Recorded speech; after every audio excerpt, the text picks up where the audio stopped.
Yo, what's up, Time Out Gang? Oh my God, benchnya OKC Thunder sih mengerikan sekali, guys. Gila, benchnya OKC di game ketiga kemarin total berhasil mencetak 76 poin, guys. Dan ini menurut gue akan swung the series sih di Western Conference Finals. OKC Thunder datang ke hostile environment di Frostbank Center San Antonio dan berhasil untuk mencuri kembali home court advantage setelah mereka mengalahkan San Antonio Spurs dengan skor 123-108 di game ketiga. Dan sekarang ini skornya berarti jadi 2-1 untuk OKC Thunder so far di best of 7 series ini. OKC sih cuma mau ngingetin kita aja, guys. Kalau mereka still the defending champion and they are still that damn good. Dan mereka juga squadnya super dalam sih menurut gue. Dan itu sebenarnya pertama kalinya ya Thunder berhasil menang back to back atas San Antonio Spurs di season kali ini. Kena prank anjir kita sama San Antonio Spurs kemarin ini. Gue kira tuh mereka akan ngamuk, guys, akan shut down OKC Thunder di home courtnya mereka. Apalagi kemarin mereka memulai quarter 1 dengan 15-0 run. And Shai was struggling the whole first quarter. Shai 0 poin, guys. Jadi gue mikir, wah kayaknya bisa nih Spurs unggul 2-1 di series ini. Tapi ternyata kita hanya kena prank main ini, guys. Tapi gila, tiba-tiba siapa yang nyangka kalau Spurs akan dikalahkan oleh dua pemain yang memiliki keturunan Asia, yaitu Jared McCain dan juga Jalen Williams. Out of nowhere though. Out of nowhere, Jalen Williams tiba-tiba masuk, nembak 3 point, masuk terus, guys. Itu juga pelatihnya Spurs juga kaget kali gue rasa kalau Jalen Williams bisa mencetak 14 dari 18 poinnya itu di babak pertama. Ini merupakan kayaknya sih playoff career high ya untuk si Jalen Williams. Man, impact-nya dia bener-bener main itu yang membuat fokusnya pemain Spurs hilang sih. Dan terakhir juga di kuarter keempat itu ada 4-point play sih. Berkat assist dari Jared McCain juga main ini. And Jared McCain, that boy is tough, man. That boy is tough. Dia yang meledak di babak kedua, man. Dia mencetak 16 dari 24 poinnya di babak kedua. Dan ya ada beberapa kali 3 point. And of course ada 2 kali dia juga di depannya Wemby nge-score-nya. Ada sekali tuh yang dia nge-drive and dia tabrak Wemby and then layup finish. Oh my God. He was in his bag though yesterday. Si Jared McCain ini. Gila, ini gue sih mikir fansnya feeling liat Jared McCain perform sama playoff ini kayak cuma bisa gigit jari dan cuma bisa marah-marah doang kayak sama Daryl Morey sih. Oh my God, sell high. Karena gila Jared McCain sih gokil sih. I'm kinda like udah mulai lah, bisa lah kayaknya enjoy permainan dari Jared McCain. Dia sangat entertaining banget sih menurut gue. And of course another super solid game from Alex Caruso yang nyetak 15 points, 3 dari 5 3 pointsnya dan juga 2 steals. Caruso sekarang ini average-nya 4,6 3 point per game di Western Conference Finals. Ini adalah yang tertinggi ya sejak Steph Curry tahun 2019 lalu. But Caruso is on a generational run sih sekarang ini di Conference Finals. Dia so far di series ini averaging 21 points per game. Tapi satu catatan yang menarik tentang OKC Thunder selama 3 game ini adalah OKC mendapatkan 77 wide open 3-point shots dari 119 attempt 3-pointnya mereka. Dan mereka berhasil convert it untuk 3-point itu dalam persentase 49%. Gokil sih menurut gue. And Shai, after a very quiet first quarter, man, di 3 quarter terakhir dia udah mulai agresif, udah mulai attack defensive Spurs. Dia selesai dengan double-double, 26 points dan juga 12 assist. Gue suka sih bagaimana saat Shai nggak bisa ngepoint, dia mencoba cari cara lain ya untuk bisa get his teammates involved. Bagaimana untuk dia bisa menjadi facilitator dan juga pastinya make his teammates better. Dan very impressive sih untuk Shai. Di 3 game ini dia sudah dapat 33 assist dan hanya 7 turnovers. Dan lo harus bayangin nih guys, bagaimana si Spurs ini double team, triple team, bagaimana Stephen Castle, Devin Vassell, lalu juga Dylan Harper, bagaimana mereka pressuring si Shai. Dan di 3 game ini dia hanya 7 turnovers sih. Jadi gue cukup salut sih dengan bagaimana compose-nya si Shai Gilgeous-Alexander dan seberapa kontrolnya dia sih selama series ini. Ya sepanjang game juga main diteriakin lagi floppers, floppers sama fansnya Anthony Spurs, tapi dia chill aja, nggak diambil hati sama dia sih. Tapi memang sayangnya untuk OKC Thunder kemarin ini AJ Mitchell mengalami cedera dan katanya di game keempat nanti tidak akan bermain karena ada cedera right calf strain. Tapi emang permainannya dia di series ini nggak keluar ya guys, beda banget sama waktu lawan Lakers. Jadi gue rasa sih kehilangan AJ Mitchell mungkin terasa dikit tapi nggak yang terasa banget sih. Dan kita tahu juga J-Dub masih absen. J-Dub belum tahu statusnya seperti apa untuk game keempat nanti. Kalau feeling gue sih kayaknya nggak akan main, apalagi juga OKC lagi unggul 2-1. I think they gonna lose those two, tapi masih ada Isaiah Joe, masih ada Cassian Wallace, so no problem sih untuk si OKC Thunder. And AJ might involved in keributan ya di game kemarin. AJ sempat terkena sempat terkena flagrant foul kemarin ini after unnecessary push kepada Stephen Castle, dan langsung dilabrak ya sama Devin Vassell, langsung wah rame banget lah pokoknya dorong-dorongan kemarin ini. Dan ini yang kita sebenarnya emang udah expect untuk lihat ya, dan ini mungkin build up juga ya dari awal, udah banyak kayak trash talking, banyak pushing around, banyak lumayan yang mainnya agak kasar-kasar gitu. Jadi it's just a build up dan akhirnya terjadi meledak di momen tersebut. Apalagi juga di sebelum layup itu Stephen Castle juga dihajar sekali, gue lupa tapi siapa yang hajar dia tuh. Jadi itu kenapa makanya ramai banget sih. Dan ini nunjukin ya seberapa besar rivalry antara kedua tim ini, dan juga kedua tim ini kayaknya nggak suka sama satu sama lain sih. Tapi bikin ngakak Isaiah Joe lah. Isaiah Joe main mau nge-fake coaching staff OKC masuk ke lapangan, karena kalau dia masuk ke lapangan dia jelas automatic ejection sih, dan juga bisa aja kena denda juga ya guys ya. Tapi huge window untuk OKC Thunder untuk membuat Spurs juga kembali berpikir dan juga memutar otaknya mereka ya, bahwa ya gimana caranya nih untuk bisa take down the defending champion.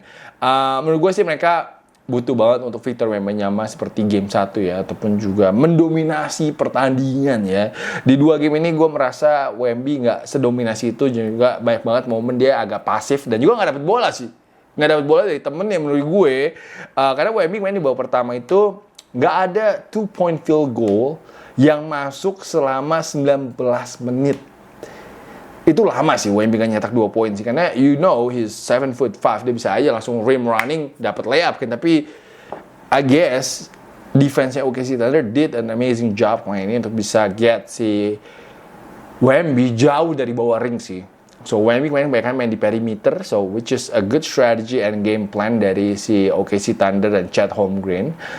Basically menurut gue di babak pertama kemarin si Wemby was a non-factor for San Antonio Spurs. Dan di babak kedua itu masih agak pasif tapi udah lumayan lebih banyak poinnya.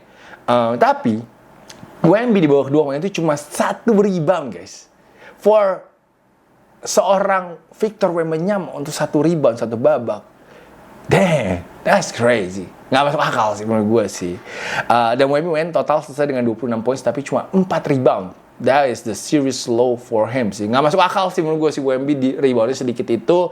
Gue nggak tahu apakah Wemby udah mulai merasakan exhaustion-nya dari game pertama. Kita tahu game pertama ya San Antonio kerja keras ya, dan Wemby main 49 menit ya kalau nggak salah kan. Jadi gue nggak tahu tuh apakah ada impact-nya atau enggak dari game 1 itu. Tapi gue expect di game keempat nanti ini untuk Wemby bisa take over the game. Kelihatannya pasti dia akan belajar dari kesalahannya di game kedua dan game ketiga. Dan gue expect Wemby bisa 30 plus poin sih di game keempat besok pagi ini. Dia juga merasa sih katanya dia nggak menjalankan tugasnya sebagai facilitator juga untuk temennya sih. Jadi kita lihat apakah teman-temannya juga bisa membantu Wemby, karena yang bantu dia kemarin cuma Devin Vassell menurut gue. Cuma Devin Vassell mainnya oke dengan 20 points. Stephen Castle still struggling in this series. Kemarin TO-nya udah mendingan sih, cuma 1 TO. Tapi nembaknya itu loh 1 dari 8 kemarin ini.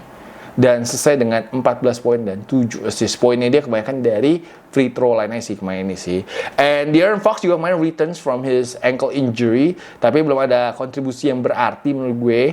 Dia malah sempat cedera lagi, main ketiban sama pemain OKC. Gue lupa kayak Jalen Williams kali dia ketiban ya, atau Chet Holmgren. Tapi Fox kemarin selesai dengan 15 poin dan 4 turnovers. And also Dylan Harper bermain di game ini, also very quiet night for him.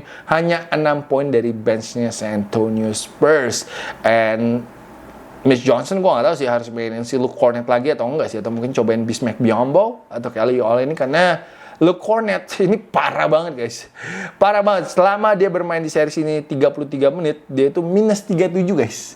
Lebih gede minusnya daripada menitnya sih. So, that's not good. So, gue penasaran sih besok apakah Spurs bisa menang atau enggak. Karena kalau mereka kalah, and mereka harus 3-1 down, heading back to OKC, that's not good. Itu bisa-bisa game 5 udah kelar sih. Gue berharap besok Spurs bisa menang lah. At least kita dapat game lah di series ini ya. Semoga aja ya. So, besok pagi, go Spurs, go! Go Spurs, go! Lumayan yakin lah, tapi gue besok Spurs harus bisa ngambil game keempat sih dari OKC Thunder. Beda nasibnya dengan seriesnya New York Knicks dan juga Cleveland Cavaliers ya. I think the series is over guys. The series agak boring selain game 1 ya. Game 1 seru banget, tapi game kedua sama game ketiga ini menurut gue nggak close. Dan tadi gue merasa tadi terakhir itu juga Cleveland Cavaliers sudah quit ya. Dimana si Jalen Brunson layup enak aja, nggak ada yang jaga guys. Jared Allen udah nggak even kejar guys. Udah nggak mau main defense terakhir itu pemain-pemainnya Cleveland Cavaliers. And ya, Knicks tadi akhirnya menang 121-108 dari Cleveland Cavaliers. Dan mereka satu kemenangan lagi untuk bisa masuk ke NBA Finals untuk pertama kalinya sejak tahun 99. Dan Knicks juga udah 53 tahun nggak pernah juara NBA guys. Jadi ini big chance banget sih. Karena right now they are on a historical run sih menurut gue sih. Nggak masuk akal sih. Mereka kayaknya mungkin, gue nggak tahu ya, offense-nya mereka nomor berapa sekarang ini di NBA playoff. Gue rasa sih number 1 on offense. Dan yang pasti gue bisa bilang adalah mereka number 1 on defense right now di NBA playoff. Dan mereka presentasenya itu paling tinggi guys. Untuk field goal 2 poin dan juga untuk field goal 3 point. So, right now, mereka unstoppable sih menurut gue di NBA playoff ini.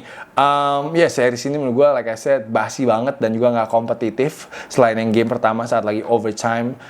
Padahal tadi udah ada Travis Kelce and Taylor Swift ya, nonton courtside.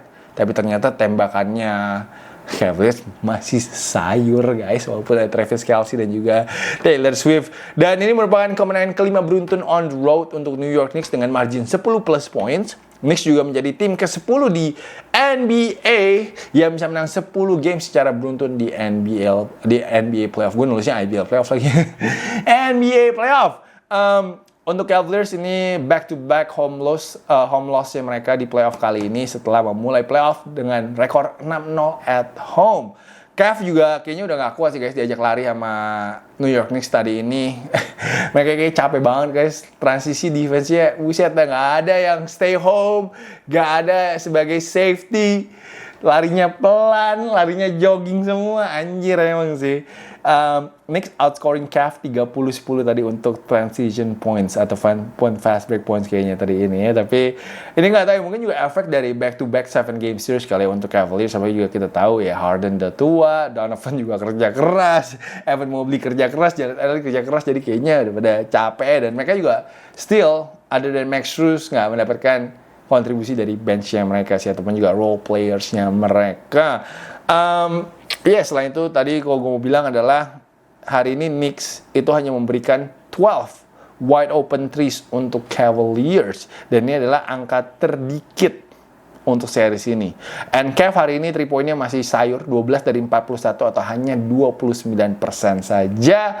Dan Jalen Brunson kembali jadi top scorer dengan 30 points, 6 assist. Ini adalah ketujuh kalinya Jalen Brunson di postseason berhasil mencetak at least 25 points dan juga 5 assist. Sedangkan Cat tadi lebih jadi facilitator dengan 7 assist plus 13 points.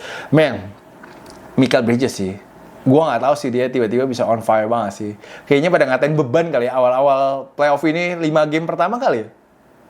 Kayak dikatain beban, dapat 5 first round picks untuk Mikal Bridges, tapi Mikal Bridges nggak ngapa-ngapain karena kita tahu waktu lawan Atlanta tuh ada beberapa kali dia non factor ya.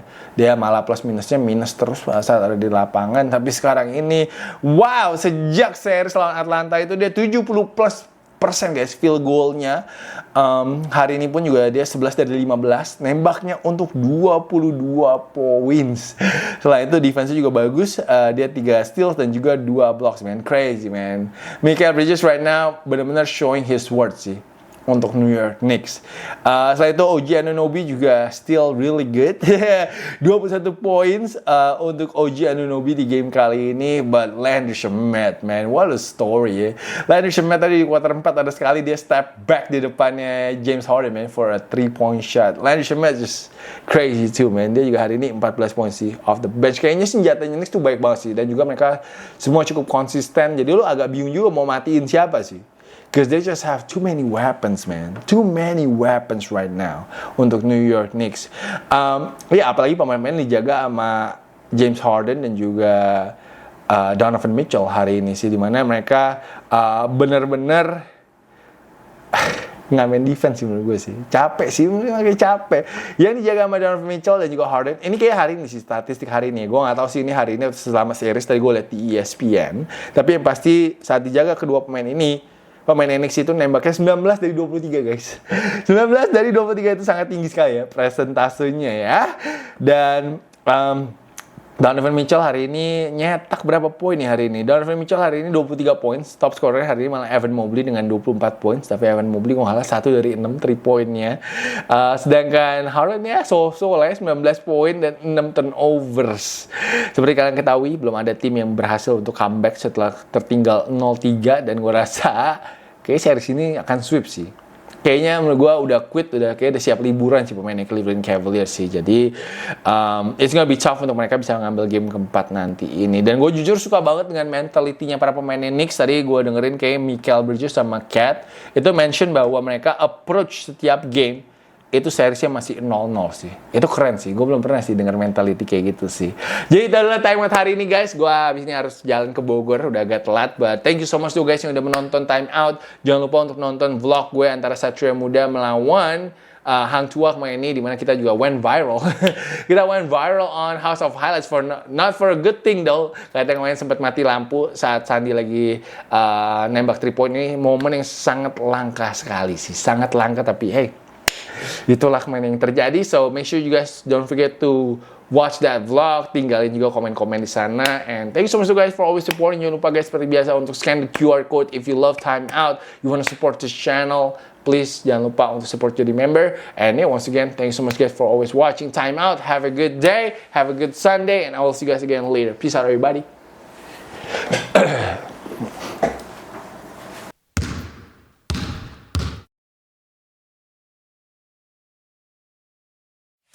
Please join my channel, guys.